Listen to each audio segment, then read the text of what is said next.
नमस्कार दर्शकों। नवरात्रि का पर्व देवी शक्ति की उपासना और साधना का महान उत्सव है। इस बार शारदीय नवरात्रि 10 दिनों की होगी।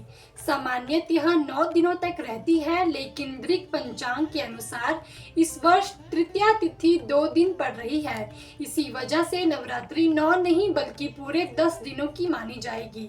इन 9 दिनों में माँ दुर्गा के 9 स्वरूपों की पूजा की जाती है।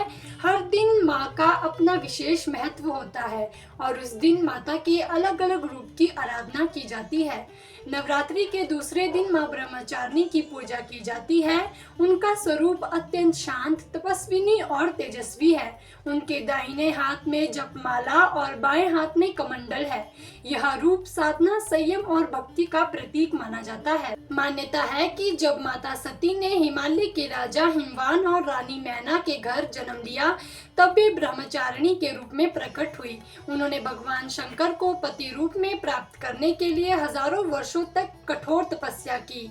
कई वर्षों तक उन्होंने केवल बेलपत्र और फलहार पर जीवन व्यतीत किया और अंत में भगवान शिव उनकी भक्ति से प्रसन्न होकर उन्हें अर्धांगिनी रूप में स्वीकार किया। माँ ब्रह्मचारिणी की आराधना करने से साधक को तप, त्याग, संयम और साधना की शक्ति प्राप्त होती है। साथ ही जीवन में धैर्य, सफलता और आत्मविश्वास भी बढ़ता है।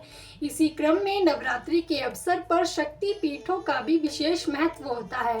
हिमाचल प्रदेश के कांगड़ा जिले में स्थित ज्वालामुखी माता मंदिर शक्ति पीठों में से एक है। पौराणिक मान्यता के अनुसार जब भगवान विष्णु ने सती के शरीर को खंडित किया था, तब उनकी जीभ यहाँ गिरी थी। तभी से यह स्थान शक्ति पीठ के रूप में पूजनीय हो गया।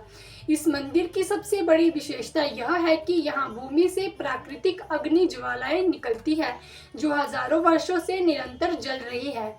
इन ज्वालाओं को ही माता का दिव्य स्वरूप माना जाता है। इतिहास में दर्ज है कि मुगल सम्राट अकबर ने इन ज्वालाओं को बुझाने का प्रयास किया, लेकिन वे सफल नहीं हो पाए।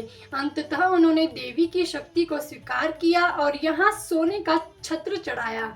यह स्थान यह संदेश देता है कि शक्ति अजर अमर है, जिसे कोई भी नष्ट नहीं कर सकता। नवरात्रि का दूसरा दिन हमें यह प्रेरणा देता है कि साधना, संयम और तप ही जीवन की सबसे बड़ी पूंजी है। माँ ब्रह्मचारिणी हमें धैर्य और आस्था का मार्ग दिखाती है। वहीं ज्वालामुखी माता हमें यह विश्वास दिलाती है कि दिव्य शक्ति अनंत और अविनाशी है। इस पावन अवसर पर हमें यही संकल्प लेना चाहिए कि हम अपने जीवन में भक्ति, संयम और सद्गुणों को अपनाएं, ताकि जीवन में सफलता, शांति और शक्ति सदैव हमारे साथ बनी रहे। तो आइए नवरात्रि के दूसरे दिन माँ ब्रह्मचारिणी और ज्वालामुखी माता की आराधना कर हम अपने जीवन को भक्ति, साधना और शक्ति के प्रकाश से अलौकित करें। तो इसी के साथ मुझे दीजिए इजाजत। तब तक के लिए देखते रहिए न्यूज़ चॉइस।